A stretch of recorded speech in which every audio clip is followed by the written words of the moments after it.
Last में एक question किया था, इसका आंसर 135 मिनट्स आया था, यही किया था ना लास्ट में।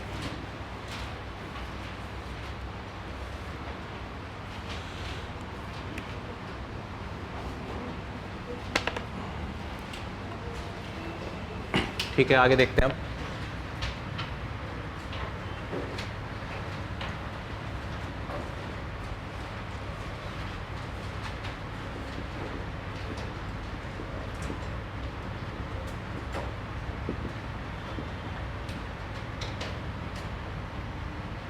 A bird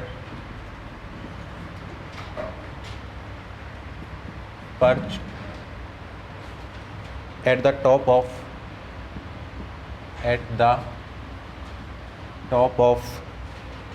12-meter high tree sees a centipede moving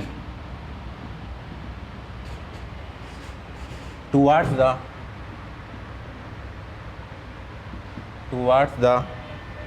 base of the tree,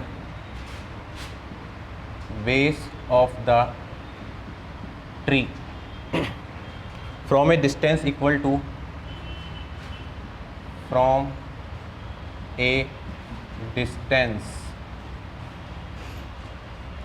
to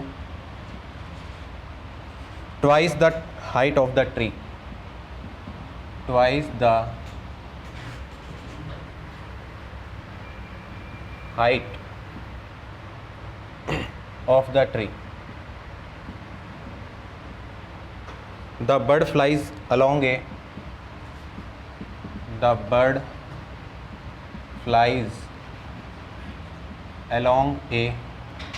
straight line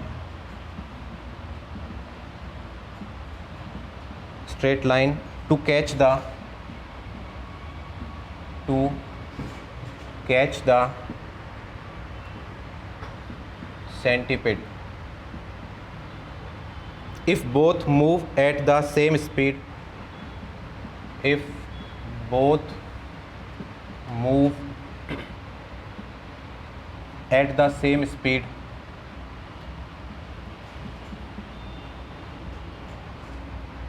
at what distance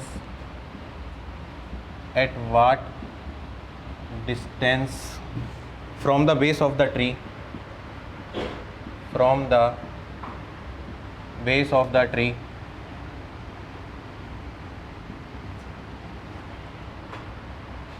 will the centipede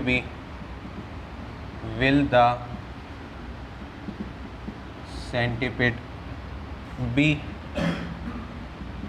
picked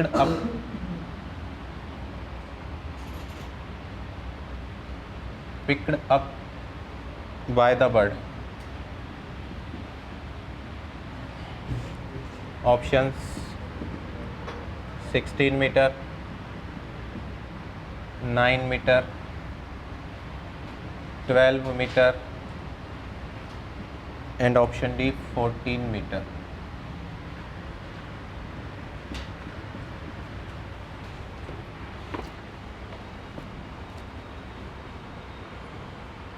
सबसे पहले तो जो क्वेश्चन दिया हुआ है ना, उसको डायग्राम के थ्रू ड्रॉ करके देखो एक बार, क्वेश्चन में बोल क्या रहा है। ऐसे पढ़ने से तो कुछ भी समझ में नहीं आएगा, लेकिन डायग्राम बनाओगे तो पिक्चर क्लियर हो जाएगी।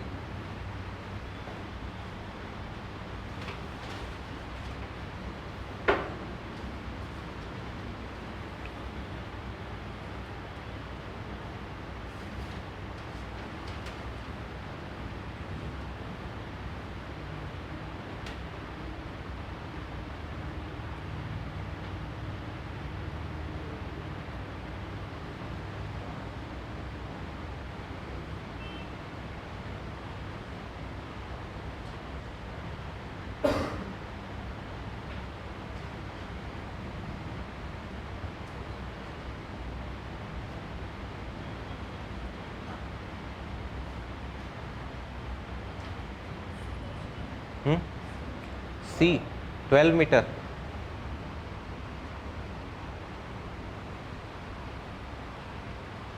12 नहीं आएगा।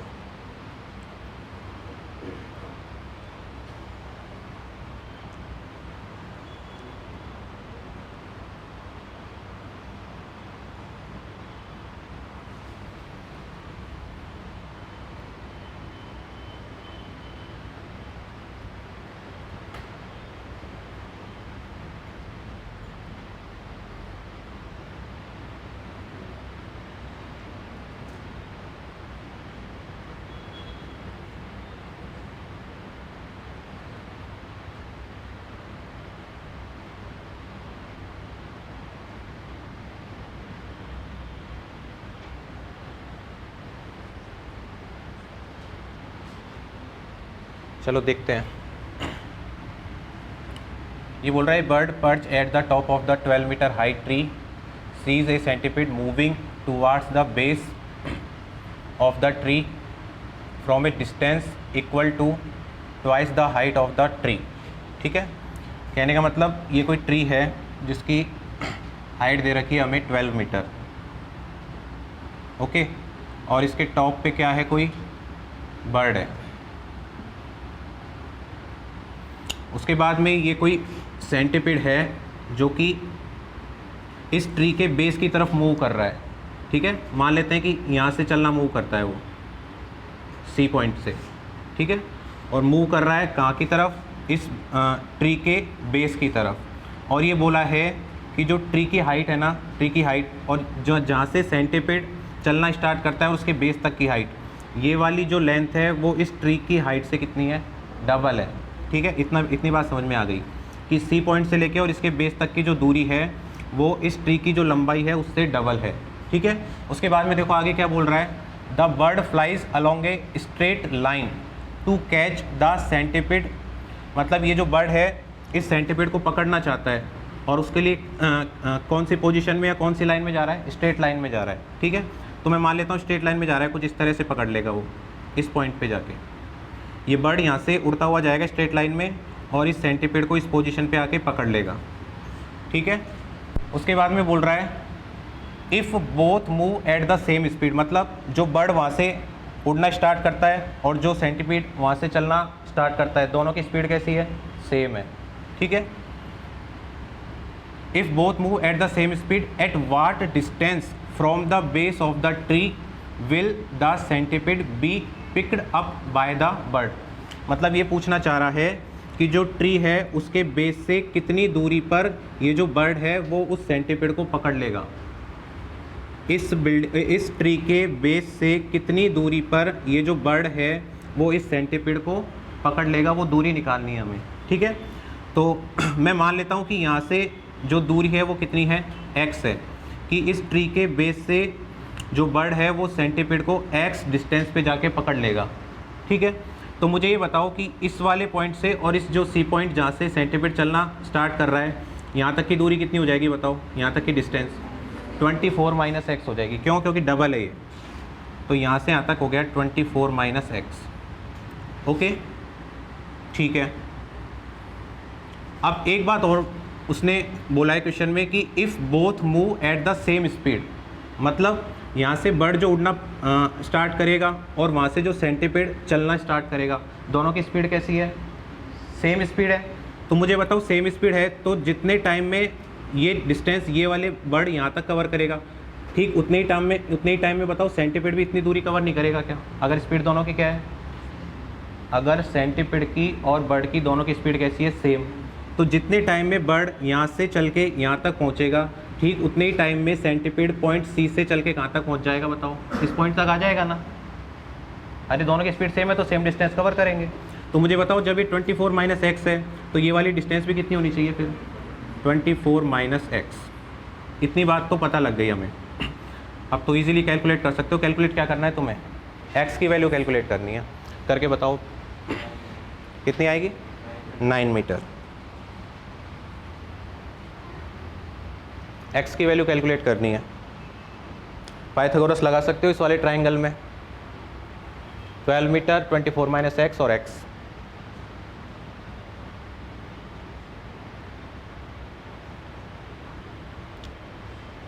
और पाइथागोरस भी ना लगाओ तो डायरेक्ट भी आंसर बता सकते हो डायग्राम से।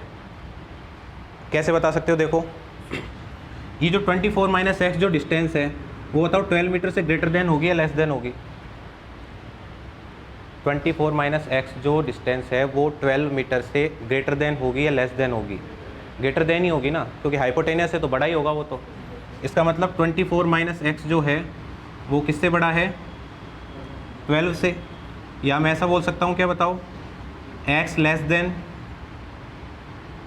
12 बोल सकते हैं ना इससे। x को इधर लेके आओ और 12 को इधर लेके आओ, तो x की वैल्यू क्या होनी चाहिए, लेस देन 12 होनी चाहिए। ऑप्शन 4 है, देखो 4 ऑप्शंस में से एक की वैल्यू ऐसी है जो x की वैल्यू एक ही है जो 12 से क्या है, छोटी है। वो कौन सी है, 9 मीटर है, ठीक है ना, क्योंकि ये 16 है, वो 12 है, वो 14 है। कोई भी वैल्यू 12 से क्या नहीं है, कम नहीं है, केवल एक ही वैल्यू है, कौन सी, 9, ठीक है। तो कैलकुलेशन करने की भी ज़रूरत नहीं है तुम्हें, डायरेक्ट बता सकते हो ऑप्शन से कि जो x की वैल्यू होगी वो कितनी होगी, 9 मीटर होगी, ठीक है। और कैलकुलेट करोगे तब भी 9 मीटर ही आएगा answer.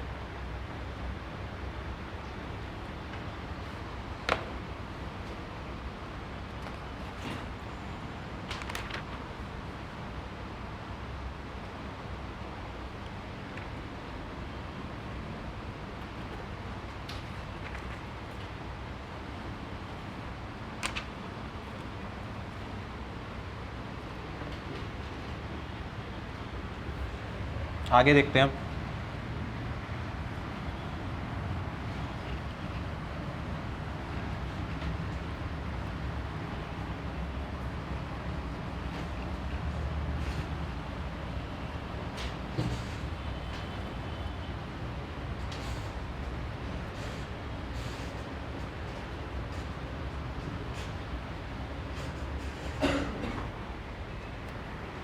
Next,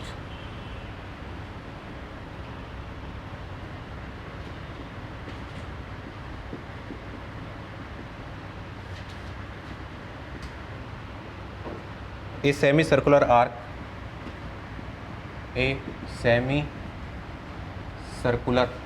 arc of radius r has a vertical pole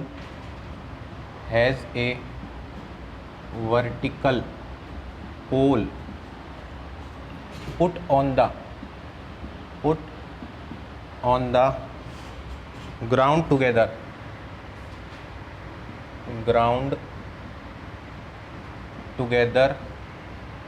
with one of its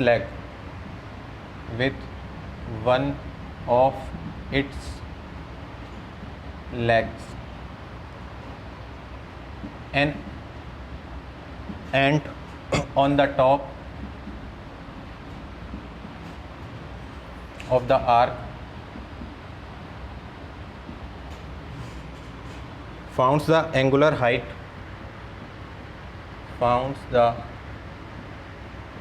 angular height of the tip of the pole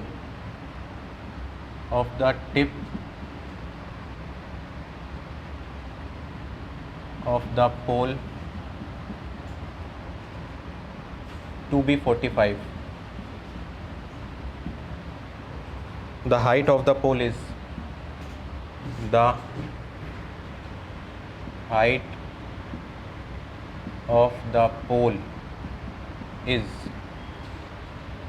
options root 2r,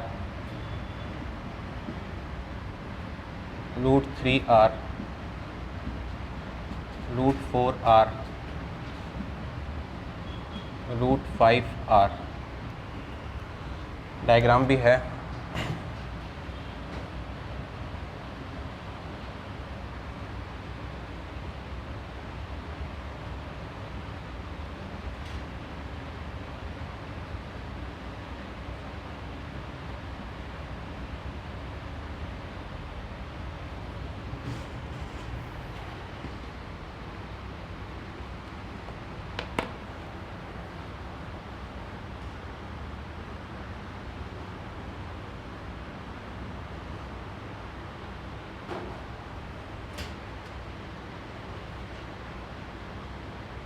एक सेमी सर्कुलर आर्क दिया हुआ है, ठीक है, और उस सेमी सर्कुलर आर्क के एक तरफ एक पोल लगा दिया सीधा, और ये बोल रहा है कि जो सेमी सर्कुलर आर्क है उसके एकदम टॉप पर, टॉप का मतलब जस्ट हाईएस्ट पॉइंट पे एक एंट है, चींटी बैठी हुई है, ठीक है, और वो जो चींटी है वो पोल के टिप से, उसका साइड ऑफ एंगल कितना है, 45 डिग्री है। जो सेमी सर्कुलर आर्क दिया हुआ है उसके टॉप पे एक चींटी बैठी हुई है, उस चींटी का जो एंगल ऑफ साइट है कहाँ से, इस पोल के हाईएस्ट पॉइंट से, वो कितना दे रखा है, 45 डिग्री दे रखा है। तो हमें क्या कैलकुलेट करना है, जो पोल है उसकी हाइट कितनी होगी।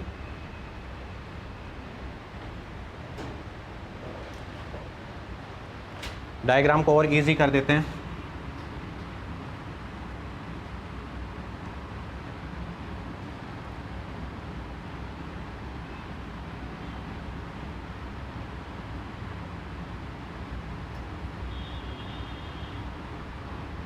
ये दे रखा है 45,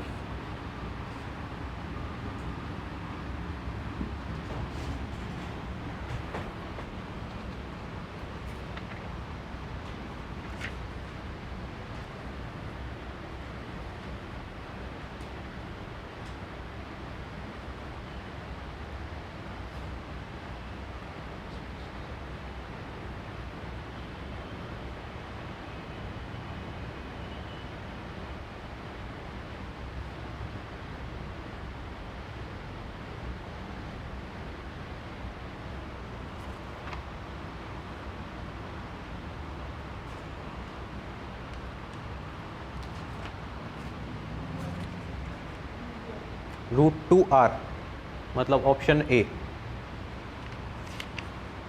चेक करो एक बार।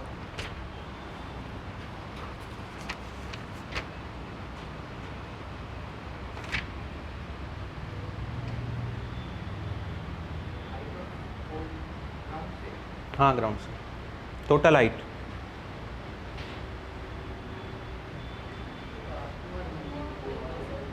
√2r, मतलब ऑप्शन सी हो गया ना। √4 का मतलब 2 ही है, वो ऑप्शन इसने इस तरह से दे दिए रूट की फॉर्म में, तो 2r ही होगा वो तो, ठीक है ना।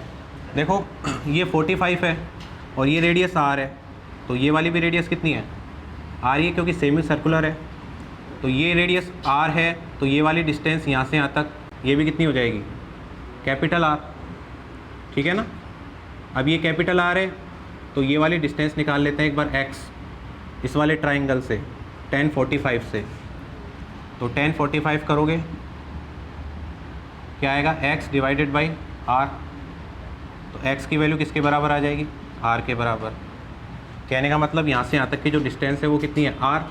अब यहाँ से यहाँ तक की डिस्टेंस ये r के बराबर ही है, तो टोटल हाइट जो होगी पोल की वो कितनी हो जाएगी, r प्लस r, यानी 2r के इक्वल, या √4r, ठीक है ना। केवल एक डिस्टेंस निकालिए tan 45 से, ऊपर वाली x की वैल्यू और नीचे वाली वैल्यू तो जो रेडियस है उसके इक्वल ही हो जाएगी, ठीक है। तो टोटल डिस्टेंस जो हो जाएगी, सॉरी टोटल हाइट जो हो जाएगी पोल की वो कितनी है, √4r, यानी 2r। नेक्स्ट,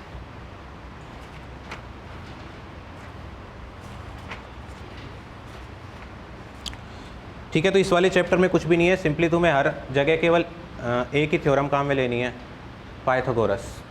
डायग्राम ड्रॉ करना है और सभी जगह पे पाइथागोरस थ्योरम यूज करनी है, ठीक है। नेक्स्ट चैप्टर की तरफ चलते हैं अब, चैप्टर नंबर 4।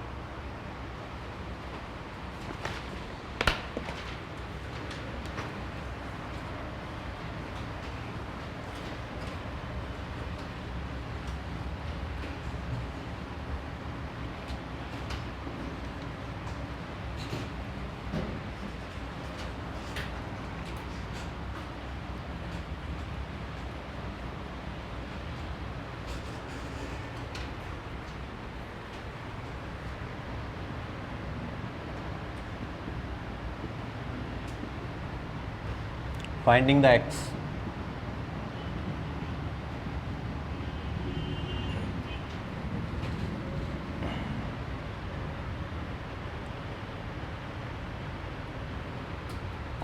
सिंपली एक क्वेश्चन से स्टार्ट करते हैं। The ratio of two persons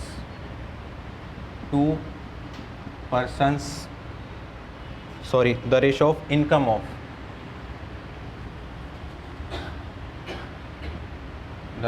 of income of two persons is 9:7, and the ratio of their expenditure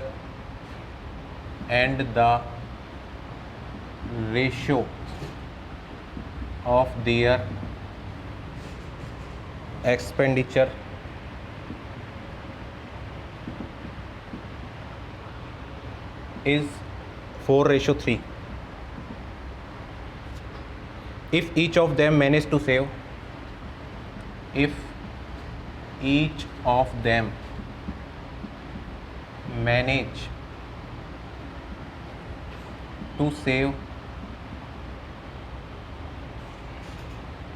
2,000 per month,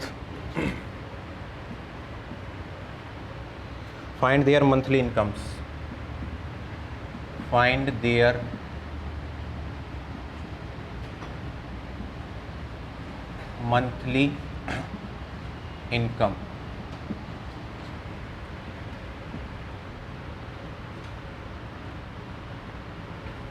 ठीक है, फाइंड करना है इनकम दोनों की। दो पर्सन है, उनकी इनकम का जो रेशो है वो तो 9:7 है। ठीक है, इनकम का रेशो। और जो एक्सपेंडिचर मतलब जो उनका खर्चा होता है, उस खर्चे का अनुपात दे रखा है कितना, 4:3। और ये बोला है कि जो दोनों हैं वो पर मंथ कितने रुपए सेव करते हैं, 2,000 रुपीज़ ईच। तो दोनों की मंथली इनकम क्या होगी। दोनों की इनकम का रेशो दिया है, दोनों के खर्चों का रेशो दिया है, दोनों जितनी सेविंग्स करते हैं पर मंथ वो दिया है। हमें दोनों की मंथली इनकम बतानी है।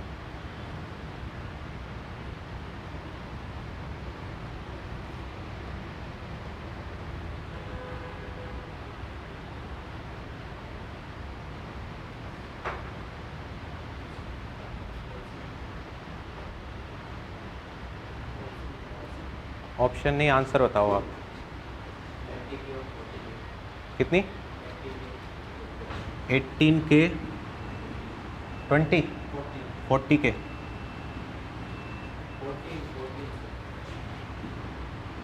ठीक, ये आए सभी के।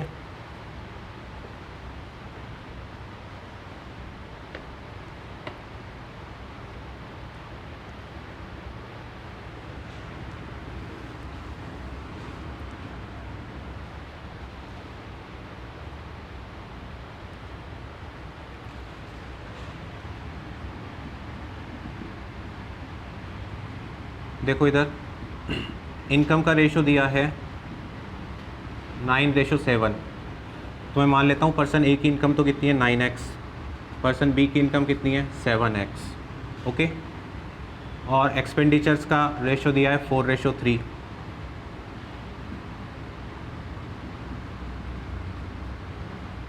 तो मैं मान लेता हूँ कि 4y तो फर्स्ट पर्सन का एक्सपेंडिचर है और 3y जो है वो सेकंड पर्सन का है। और दोनों की जो सेविंग्स है, मंथली सेविंग, वो इसकी भी 2,000 रुपये है और इसकी भी कितनी है, 2,000 रुपये। ठीक है, अब ये तो टोटल इनकम है। टोटल इनकम में से अगर मैं क्या निकाल दूँ, खर्चा निकाल दूँ, तो क्या आ जाएगी मेरे पास, सेविंग आ जाएगी ना। तो दोनों के लिए लिख लेते हैं। फर्स्ट पर्सन के लिए इनकम तो 9x है, उसका खर्चा कितना है, 4y, वो मैंने माइनस कर दिया, तो टोटल सेविंग्स आ जाएगी 2,000। सिमिलरली सेकंड पर्सन के लिए इनकम तो कितनी है, 7x, खर्चा निकाल देते हैं 3y, तो उसकी भी जो मंथली सेविंग है वो 2,000 आ जाएगी। अब इस तरह की इक्वेशन को सॉल्व करनी है तुम्हें, कर सकते हो तो, है ना। x और y कैलकुलेट करना है।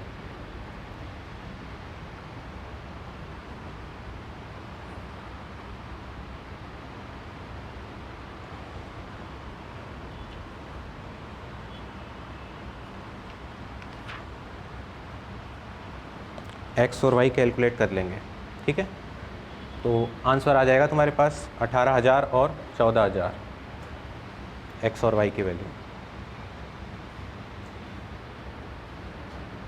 सॉरी, एक्स और वाई की वैल्यू नहीं, एक्स की जो वैल्यू आएगी उसको मल्टीप्लाई किससे करोगे, 9 से, तब पर्सन ए की जो इनकम है वो आएगी।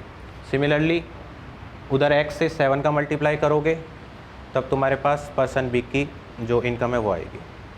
एक्स की वैल्यू कैलकुलेट करके मल्टीप्लाई करना है 9 और 7 से।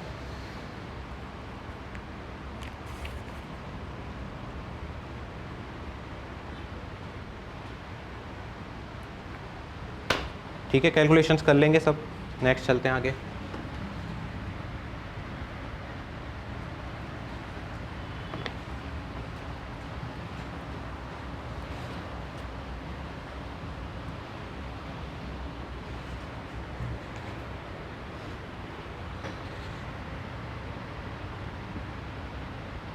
A candidate should score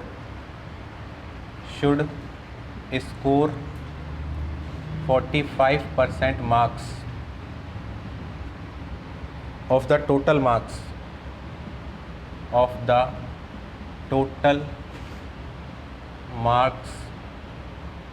to pass the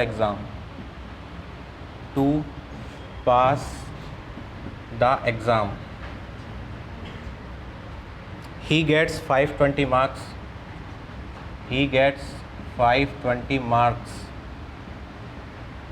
and fails by 20 marks The total marks in the exam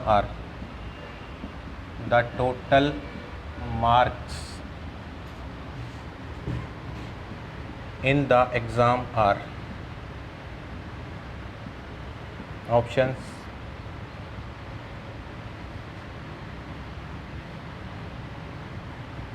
1000, 1100, 1200, option D 1400।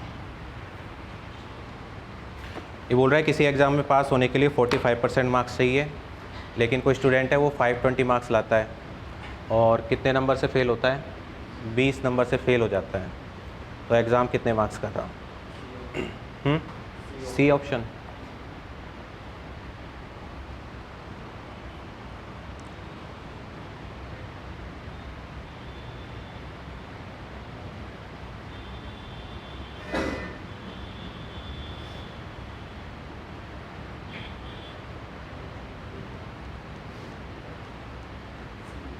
C option.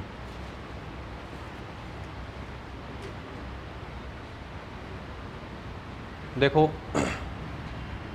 ये बोल रहा है एग्ज़ाम में पास होने के लिए 45% मार्क्स चाहिए, लेकिन जो स्टूडेंट है वो कितना लेकर आता है, 520 लाता है और 20 मार्क्स से फेल हो जाता है।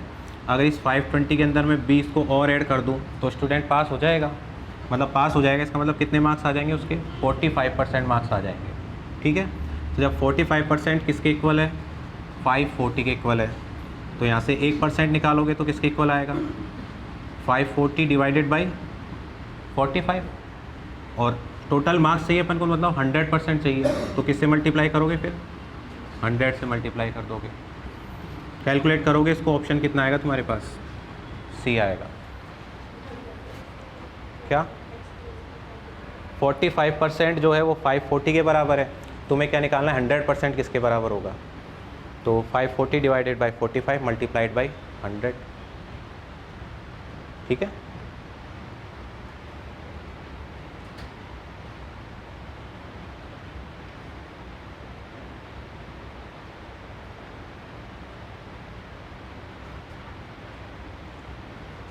$1200 मार्क्स, ऑप्शन सी आएगा। Next,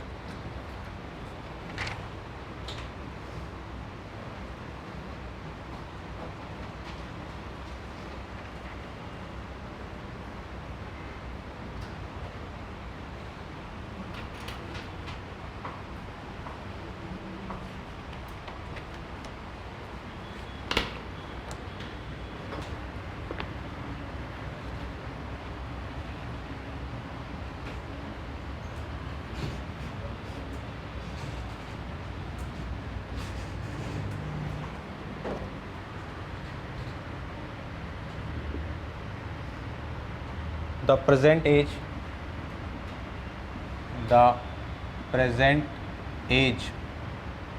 of a father is 3 years more than 3 times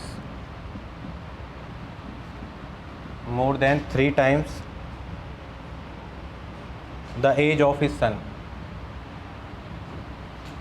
The age of his son.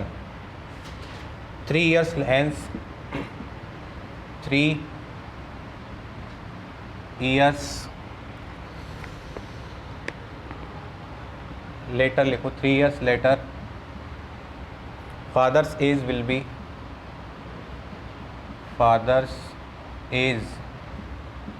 be 10 years more than 10 years more than twice the age of the son. Twice the age of the son. Find the present age of the father. Find the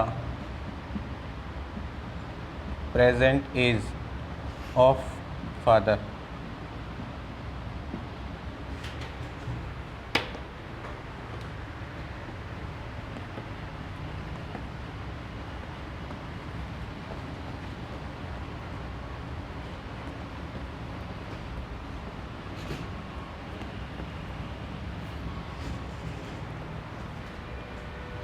Options 30, 33, 35, 40.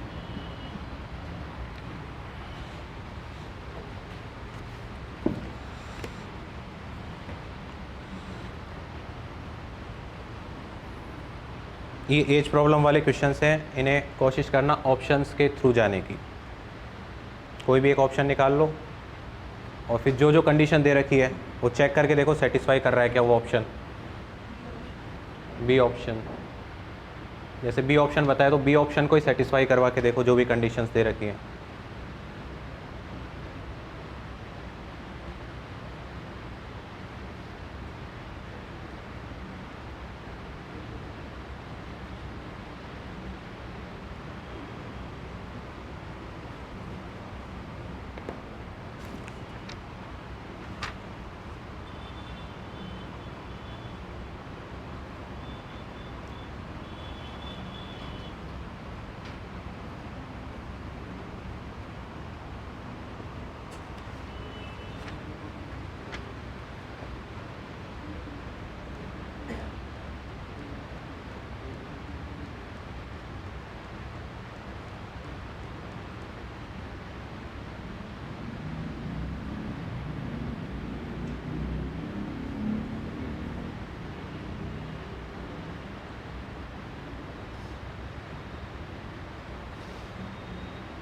Options को satisfy करवाना है question से।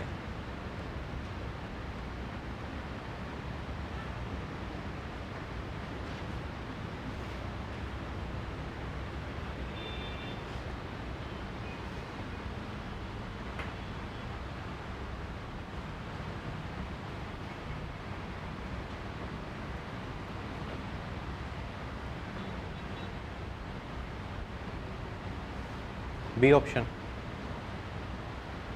बताओ।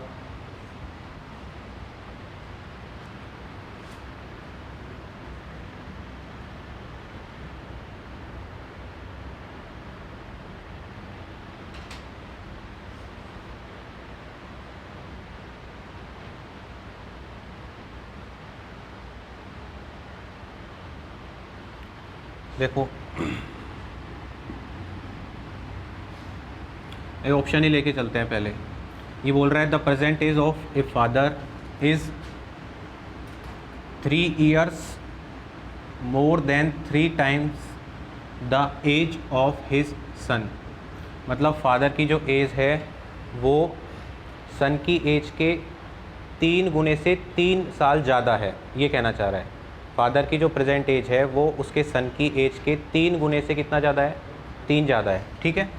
तो suppose मैं सन की as कितनी मान लेता हूँ, 9 ईयर्स, तो इसका 3 टाइम्स करेंगे तो कितना होगा, 27, फिर 3 और ऐड करना है तो 30, यानी प्रेजेंट एज अगर ऑप्शन ए लेके चलता हूँ तो ऐसा मान सकता हूँ कि जो प्रेजेंट एज है उसमें जो सन है उसकी एज तो कितनी है, 9 ईयर्स, और जो फादर है उसकी एज कितनी है, 30 ईयर्स। यहाँ तक सेटिस्फाइड है।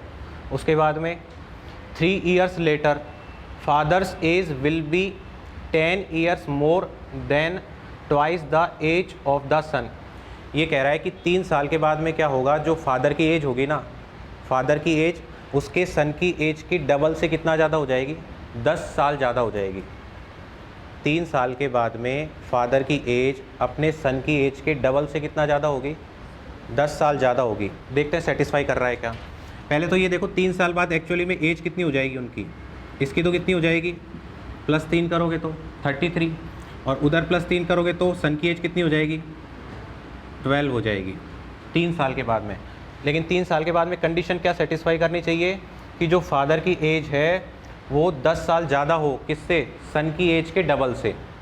ये तो बोल रहा है सन की एज कितनी है, 12, 12 का डबल करो 24, 24 में 10 और जोड़ दो, कितना आ रहा है, 34 आ रहा है, 34 आ रहा है। लेकिन एज तो कितनी होनी चाहिए फादर की, 33 होनी चाहिए ना। तो ऑप्शन ए तो सेटिस्फाई नहीं कर रहा कंडीशन को। सिमिलरली अब किस पे जाएंगे, ऑप्शन बी पर जाएंगे। तो बी पर चलते हैं। तो बी के लिए मैं मान लेता हूँ जो सन की एज है वो कितनी है, 10 का 3 टाइम्स करोगे कितना आएगा, 30, उसमें 3 और ऐड करोगे तो प्रेजेंट एज फादर की आ रही है 33 ईयर्स, यानी पहली कंडीशन तो सेटिस्फाइड है। उसके बाद आगे क्या बोल रहा है, 3 साल के बाद में, 3 साल के बाद में ये कितने का हो जाएगा, 36 का फादर, और जो सन की एज होगी वो कितनी हो जाएगी, 13 ईयर्स।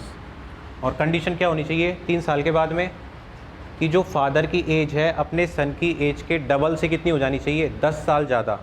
तो एक बार सन की एज को डबल करो 26, फिर उसमें और 10 ऐड करो तो कितना आएगा, 36 आएगा। और एक्चुअली में आ भी 36 ही रही है, आ भी क्या रही है, 36। इसका मतलब जो ऑप्शन बी है वो सारी कंडीशंस को क्या कर रहा है, सेटिस्फाई कर रहा है। तो करेक्ट ऑप्शन बी हो जाएगा।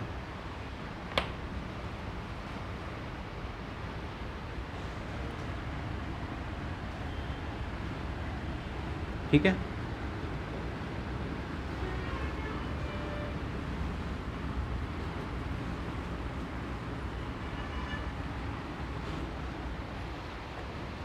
नेक्स्ट देखते हैं अब।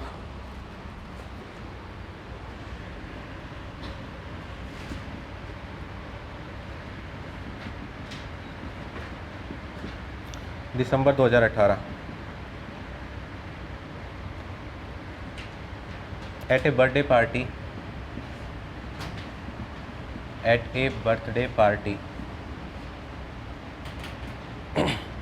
every child gets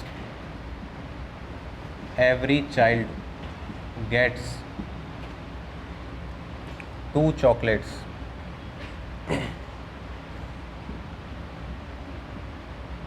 Every mother gets 1 chocolate.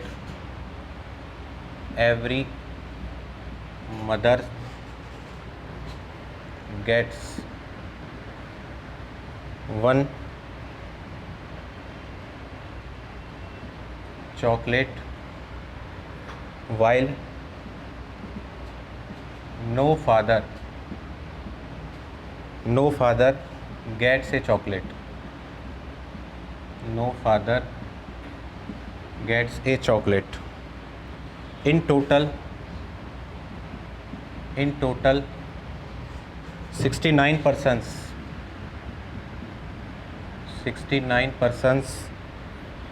get 70 chocolates. Get 70 chocolates if the number of children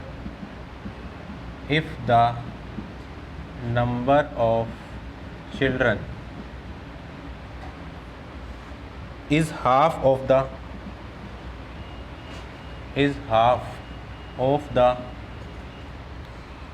number of mothers number of mothers and fathers put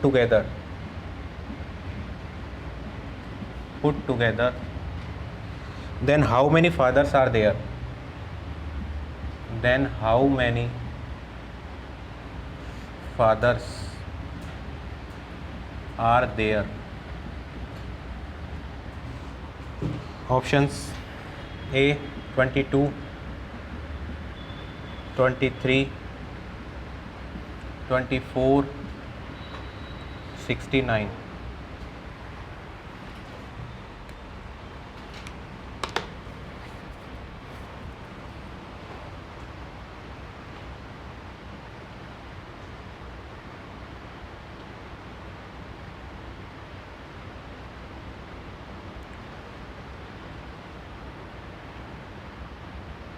कोई बर्थडे पार्टी है, उसमें हर एक बच्चे को 2 चॉकलेट मिलती है, उसकी मम्मी को 1 चॉकलेट मिलती है, पापा को कुछ नहीं मिलता, ठीक है। और टोटल 69 पर्सन्स है और टोटल चॉकलेट्स जो डिस्ट्रीब्यूट हुई है वो 70 है। और बच्चों की जो नंबर है वो फादर और मदर के नंबर के हाफ के इक्वल है। तो टोटल नंबर ऑफ फादर्स बताने हैं।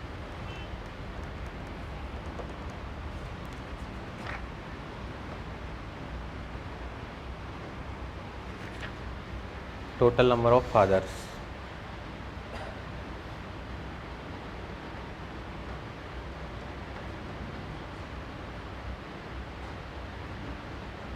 कितना आएगा? 20, 22, 23, देखते हैं।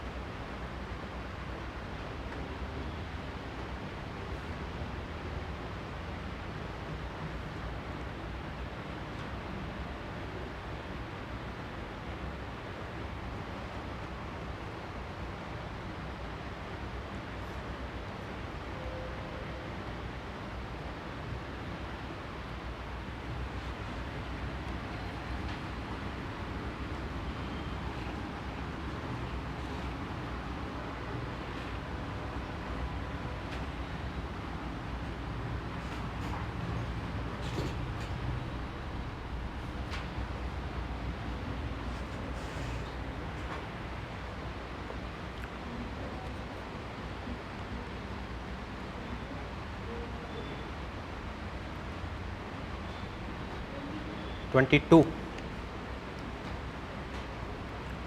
देखो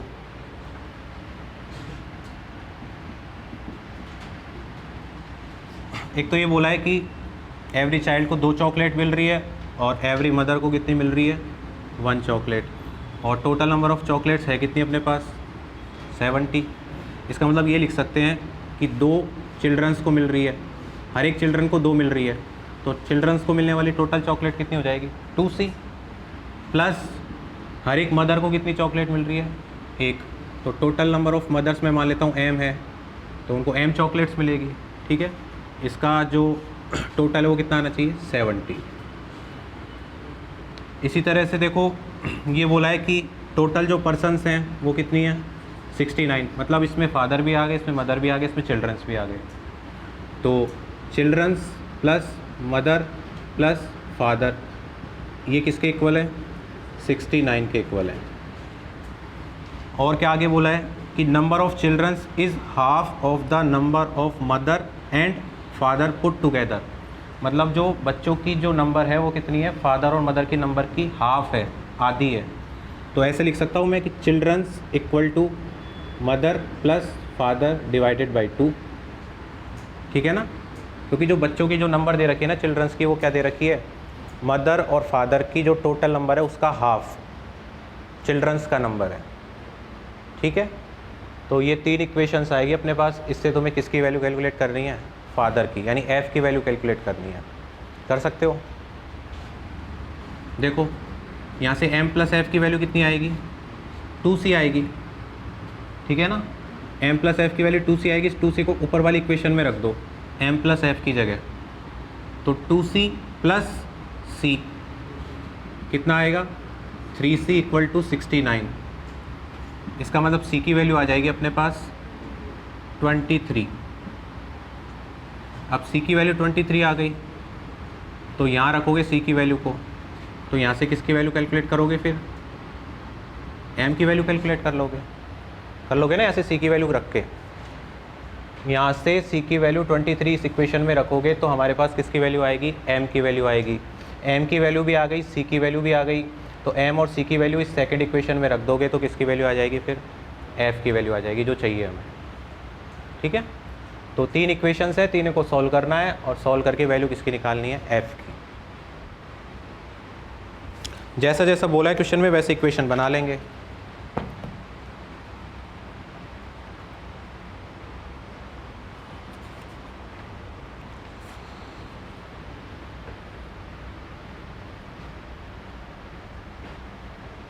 f की वैल्यू कैलकुलेट करोगे 22 आएगी, 22।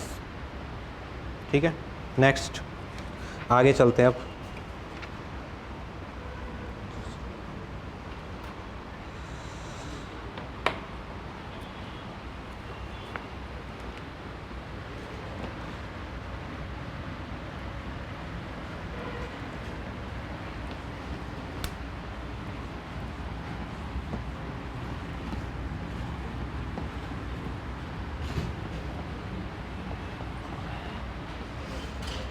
देखो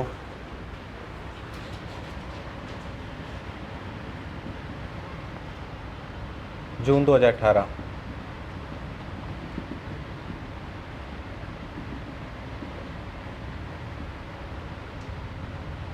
a long distance runner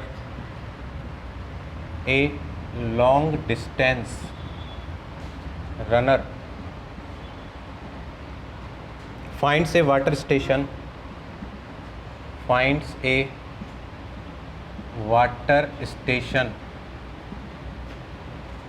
after completing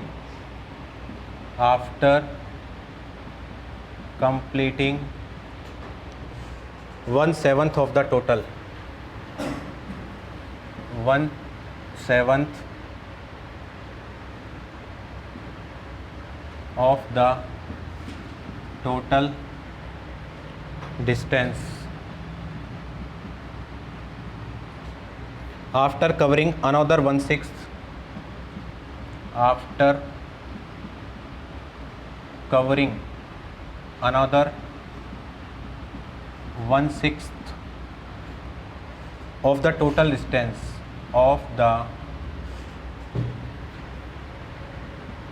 distance he gets medical aid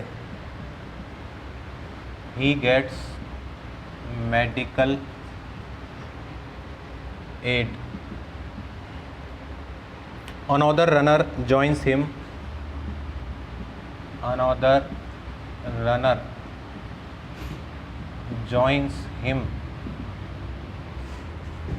4 kilometer after the medical aid station, 4 kilometer after the medical aid station. The second runner stops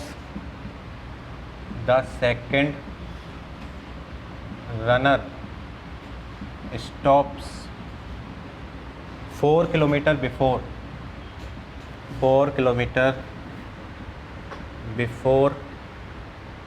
the completion of the run.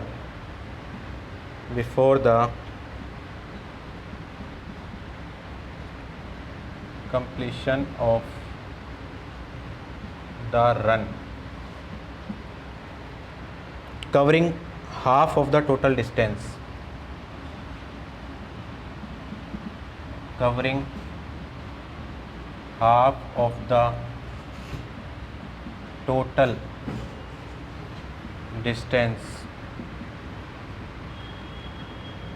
What is the total distance?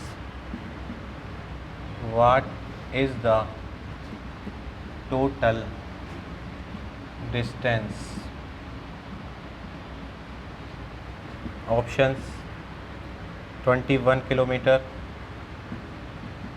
Option B 30, option C 42, option D 50।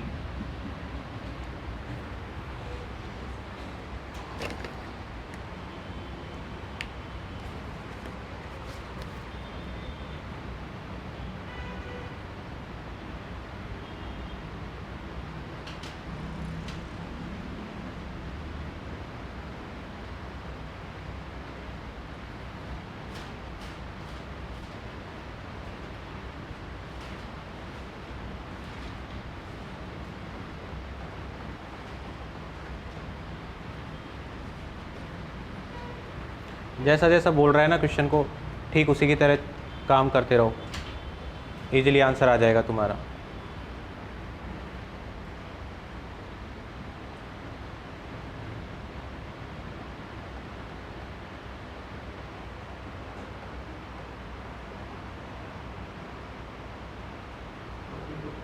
हम्म 42, ठीक है, 42 kilometre आएगा answer.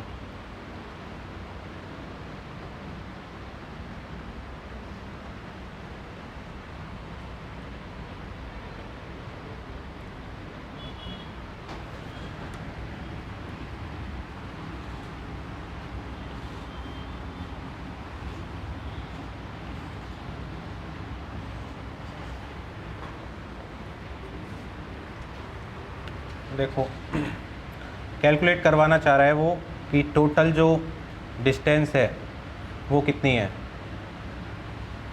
तो total distance में मान लेता हूँ कि x है अपने पास। ये जो टोटल डिस्टेंस है पॉइंट A से और पॉइंट B तक, वो टोटल कितनी है, x के बराबर है। ठीक है, अब यहाँ से स्टार्ट करते हैं कि runner finds A water station after completing 1/7 of the total distance. तो ये कोई पॉइंट है, ठीक है ना, कितनी दूरी पर है ये point, 1/7 of the total distance. तो ऐसा बोल सकता हूँ इसको x/7 दूरी पर जो रनर है, जो पॉइंट A से चलना स्टार्ट करता है, उसको पॉइंट A पर, पॉइंट 1 पर क्या मिलता है, एक वाटर स्टेशन मिलता है। कितनी दूरी कवर करने के बाद मिलता है, टोटल डिस्टेंस का 1/7 कवर करने के बाद मिलता है। तो टोटल डिस्टेंस का 1/7 कवर करने का मतलब है x/7 डिस्टेंस के बाद उसे जो पॉइंट 1 है उस पर क्या मिलता है, एक वाटर स्टेशन मिलता है। ठीक है, आगे क्या बोल रहा है देखो, after covering another 1/6 of the total distance he gets medical aid. मतलब टोटल डिस्टेंस का 1/6 और कवर करने के बाद में कोई पॉइंट आएगा, वहाँ पे उसे क्या मिलेगा, कोई मेडिकल स्टेशन या मेडिकल एड मिलेगा। ठीक है, तो मैं मान लेता हूँ मेडिकल एड इस पॉइंट पे है, पॉइंट 2 पर। ठीक है, कितनी डिस्टेंस कवर करने के बाद मिल रहा है उसको, टोटल डिस्टेंस का 1/6 कवर करने के बाद मिल रहा है। इसका मतलब कितनी दूरी हो जाएगी बताओ, यहाँ से यहाँ तक x/6 हो जाएगी ना। x/6 जो डिस्टेंस है उसको कवर कर लेगा यहाँ से, तो उसको क्या मिल जाएगा, 0.2 मिल जाएगा। 0.2 मिलने का मतलब उसको मेडिकल स्टेशन या मेडिकल एड मिल जाएगा। ठीक है, क्या नहीं, ए से नहीं, यहाँ से जितना भी बोला है ना उसने, देखो आफ्टर कवरिंग अनदर 1/6, आफ्टर बोल दिया ना उसने। अगर बोलता है कि स्टार्टिंग से ही बोलना है तो फिर स्टार्टिंग से लेके चलते। वो बोल रहे हैं यहाँ तक तो पहुँच गया वो पॉइंट 1 तक, तो इसके बाद बता रहा है आगे क्या हो रहा है। तो इसके बाद वो बता रहा है कि आगे 1/6 डिस्टेंस और कवर करने के बाद में उसको पॉइंट 2 पर क्या मिल रहा है, कोई मेडिकल स्टेशन मिल रहा है। ठीक है ना, इसका मतलब पॉइंट 1 से पॉइंट 2 तक की जो दूरी है वो कितनी है, x/6 है, टोटल का 1/6 है। ठीक है, आगे देखो, अब फिर आगे बोल रहा है कि another runner joins him 4 kilometre after the medical aid station. मतलब कि इस पॉइंट 2 से 4 किलोमीटर आगे कोई दूसरा रनर खड़ा हुआ है इधर। इस मेडिकल स्टेशन से 4 किलोमीटर बाद में इस रनर को कोई दूसरा रनर और ज्वाइन कर लेता है। तो सिंपली यहाँ से यहाँ तक की जो डिस्टेंस है वो कितनी दे रखी है बताओ, 4 किलोमीटर दे रखी है। ठीक है, यहाँ पे उसे दूसरा रनर मिल रहा है इस पॉइंट पर। आगे क्या बोला है, the second runner stops 4 kilometre before the completion of the run, मतलब जो दूसरा रनर जो उसको इस पॉइंट पे मिला है, वो दूसरा रनर जो है वो रेस कंप्लीट होने से कितना पहले रुक जाता है, 4 किलोमीटर पहले ही रुक जाता है वो कंप्लीट होने से पहले। इसका मतलब ये रनर यहाँ से चलना स्टार्ट करेगा इस पॉइंट से, और रुक कहाँ जाएगा बताओ, किसी पॉइंट पे रुक जाएगा, और ये जो पॉइंट है वो इस पॉइंट बी से कितनी दूरी पर होगा, 4 किलोमीटर पे होगा, ठीक है ना, क्योंकि उसने बोला है कि जो सेकंड रनर है वो रेस कंप्लीट होने से 4 किलोमीटर पहले ही रुक जाता है। तो यहाँ से तो चलना स्टार्ट करेगा वो, और रुक कहाँ जाएगा, पॉइंट बी से 4 किलोमीटर पहले ही रुक जाएगा। आ गई बात यहाँ तक समझ में।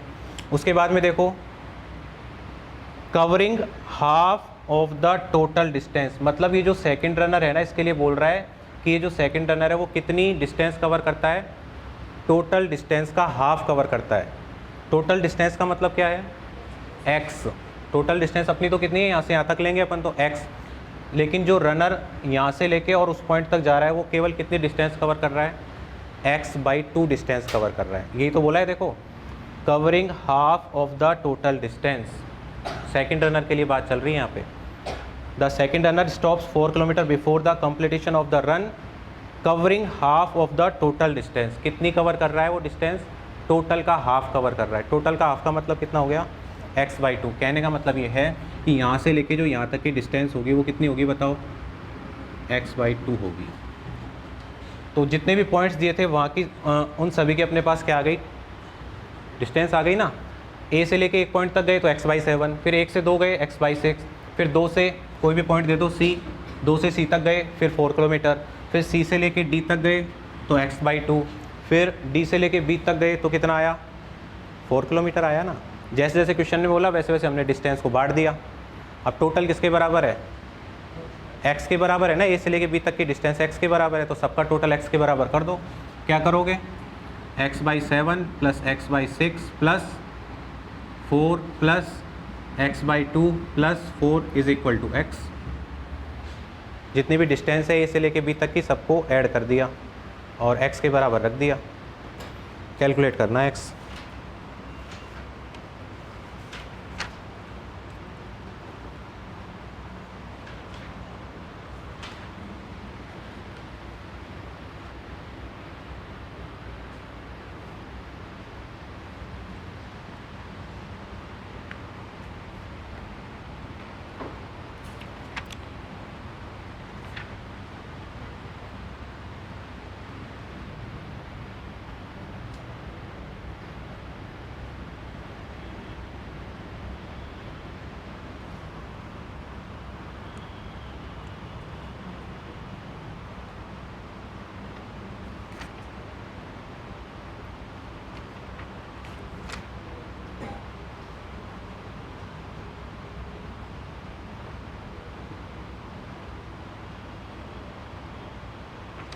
हो जाएगा x कैलकुलेट, 42 आएगा, 42 kilometres.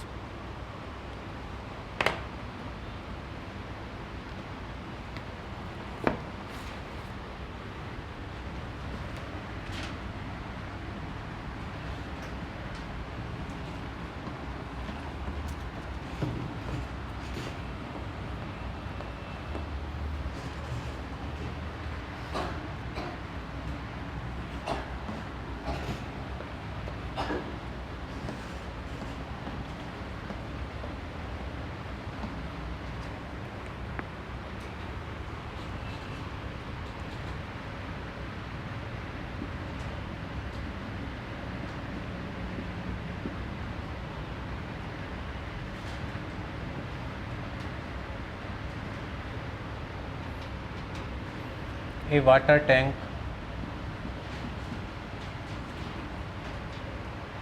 that is 40% empty, that is 40% empty, holds 40 liters more water, 40 liter more water than when it is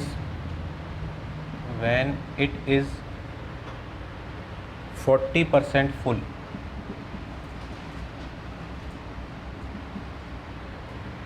how much water does it, how much water does it hold when it is full.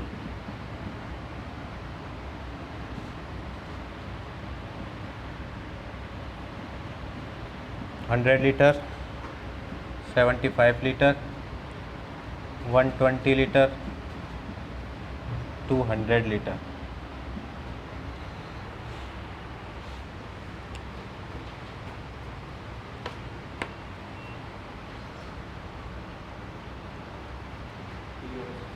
D,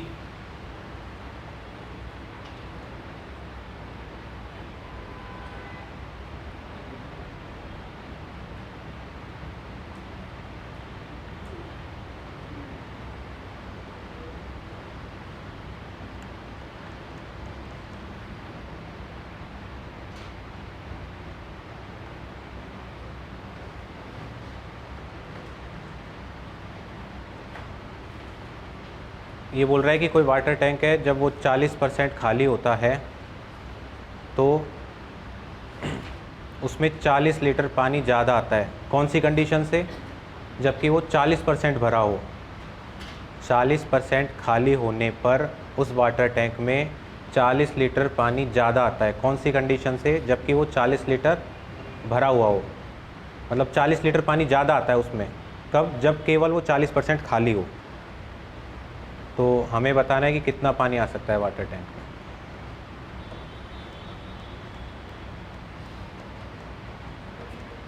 में। कितना आएगा? 200 litre आएगा।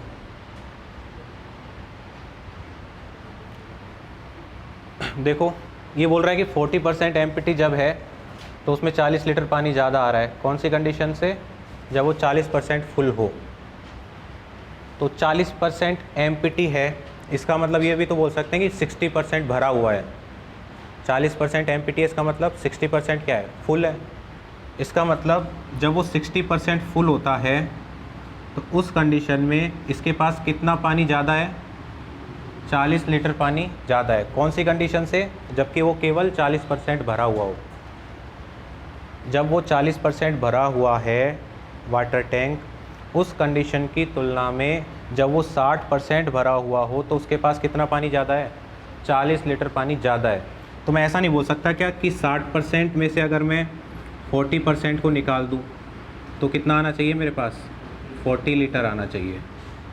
60% में से अगर मैं 40% घटा दूँ तो जो ज़्यादा 60% वाले के पास है वो आ जाएगा मेरे पास। वो दे रखा है कितना ज़्यादा है? 40 लीटर ज़्यादा है। आ गया? तो मुझे बताओ 60 माइनस 40 इसका मतलब क्या हो गया? 20%। यानी 20% किसके इक्वल आ रहा है? 40 लीटर के इक्वल आ रहा है 20%। तो यहाँ से इजीली निकाल सकते हो 100% किसके इक्वल आएगा। जब 20% 40 लीटर के इक्वल है तो 100% किसके इक्वल हो जाएगा? 5 से मल्टीप्लाई कर दो, इसको भी 5 से कर दो, 100% हो जाएगा। वहाँ 5 से कर दो, कितना हो जाएगा? 40 मल्टीप्लाइड बाई 5, 200 लीटर आ जाएगा। ठीक है ना? 200 लीटर आ जाएगा। कर लोगे? इसको 100% करोगे तो 40 litre multiplied by 5, 200 litre total.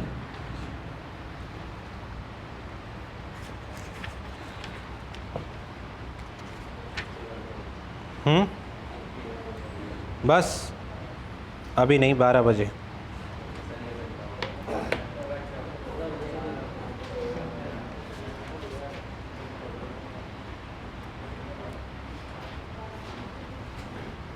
Last करो एक।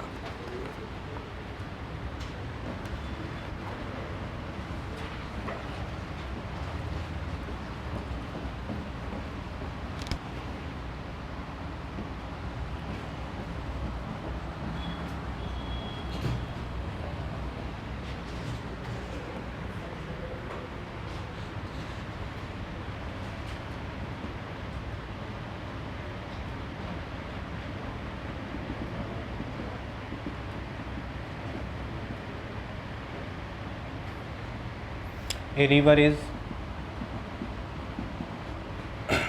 4.1 kilometre wide,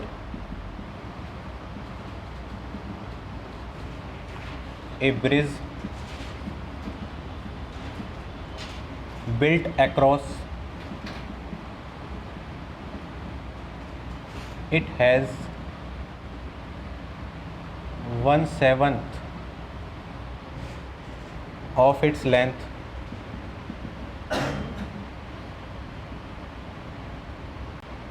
on the one bank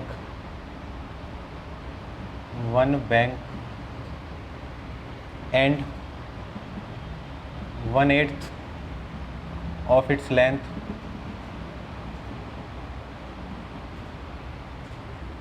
on the other bank.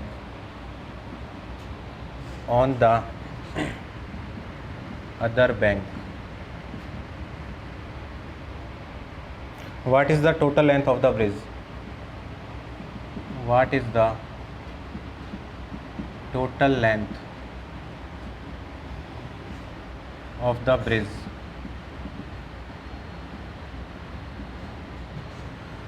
Options: 5.1 kilometer, 4.9 kilometer, 5.6, 5.4 kilometre.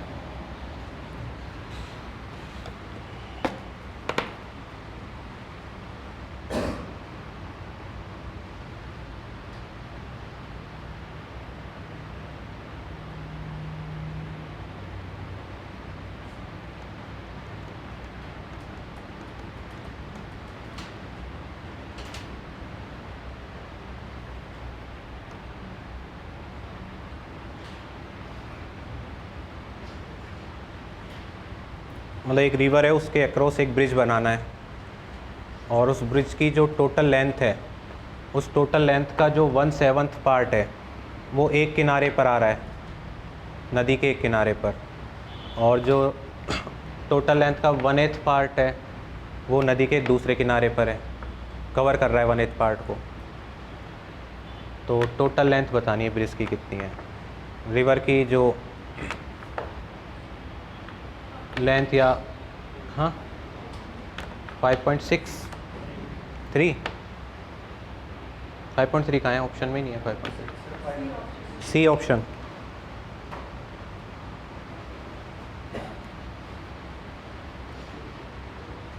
सी आएगा ऑप्शन, 5.6 किलोमीटर।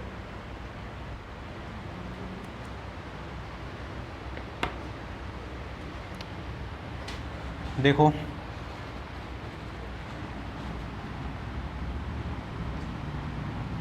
इस तरह से कोई रिवर है, ठीक है, और इसकी जो वाइडनेस दे रखी है वो कितनी दे रखी है? 4.1 किलोमीटर। 4.1 किलोमीटर। और इसी के अक्रॉस क्या लगाना है? एक ब्रिज लगाना है, ठीक है। और ये बोला है कि जो ब्रिज है ना उसका 1/7 पार्ट तो एक किनारे को कवर कर रहा है और 1/8 पार्ट जो है वो दूसरे किनारे को कवर कर रहा है, ठीक है ना। तो मैं तो टोटल जो ब्रिज लगा रहे हैं उसकी टोटल लेंथ मान लेता हूँ कितनी है? x है टोटल। जो ब्रिज हम लगाना चाह रहे हैं उसकी टोटल लेंथ कितनी है? x। अब इस टोटल लेंथ का 1/7 तो एक किनारे पर आ रहा है, टोटल लेंथ का 1/7 पार्ट एक किनारे पर आ रहा है। एक किनारे पर आने का मतलब है कि जो ये वाला भाग है, इतना भाग, ये इस टोटल लेंथ का कितना है? x/7, मतलब टोटल का 1/7 है। और इसी तरह से जो दूसरे किनारे पर जो पोर्शन कवर कर रहा है ब्रिज का वो कितना है? 1/8, मतलब x/8। टोटल का 1/8 है। टोटल कितना है? x है अपने पास, तो x का x/7 तो एक किनारे पर कवर कर रहा है, x का ही जो x/8 पार्ट है वो दूसरे किनारे को कवर कर रहा है। और बीच वाला जो डिस्टेंस है वो तो हमें पता ही है कितना है, यहाँ से लेके यहाँ तक नदी का भाग है जो 4.1 किलोमीटर है। तो इक्वेशन क्या बना सकते हो यहाँ से? x/7 ये वाला पार्ट प्लस 4.1 किलोमीटर जो रिवर है अपनी उसकी वाइडनेस, प्लस यहाँ से यहाँ तक का पार्ट कितना है? x/8। ये टोटल किसके बराबर होना चाहिए? जो लेंथ है उसकी ब्रिज की, उसके बराबर होना चाहिए। तो यहाँ से कैलकुलेट कर सकते हो x की वैल्यू, ठीक है। क्या आएगा? 5.6 किलोमीटर आएगा। x की वैल्यू यहाँ से कैलकुलेट करोगे 5.6।